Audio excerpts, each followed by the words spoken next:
Terrorism in the United States has been a rising problem since the traumatic events that took place on September 11th in 2001. Our research focuses on the terrorism in the U.S. after these drastic attacks. Within the past 18 years, there have been over 200 planned terrorist attacks from three main groups. The majority of planned attacks has been from a group called the Jihadists.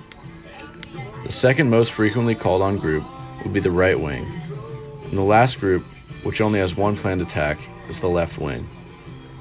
Out of the total terrorism attacks, 215, the right wing is responsible for 20, or 9.3%. The left wing has one attack, or 0.45%. And the jihadists have 194 planned attacks, or 90%. However, out of all these planned attacks, only 43 have actually been carried out. The jihadists have carried out 22 attacks, which is 51% of all attacks, just over half. The right wing, however, has 20 attacks that have been carried out. The left wing, with only one attack, holds the last 3%.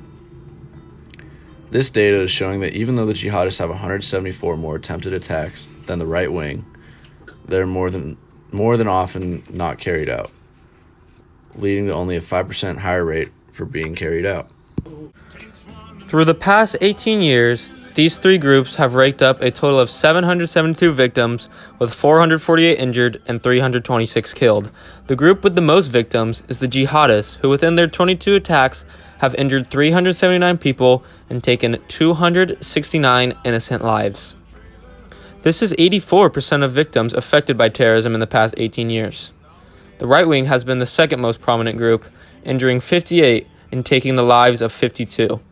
This is 14% of the victims affected over the 18 years.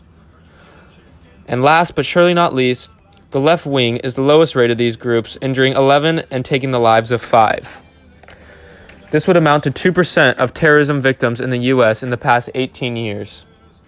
This data is showing most dangerous groups of terrorists. And just to clarify, this has nothing to do with the people or religion. This is just the name of the people who have taken credit for these attacks.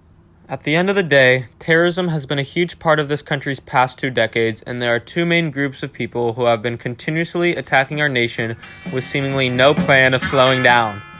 The jihadists and right-wing terrorists have caused this nation hundreds of lost lives, years of trauma, and a sense of fear in millions of innocent people across the United States. Thank you for tuning in. And for us, it's the Petrie and Cuevas Show.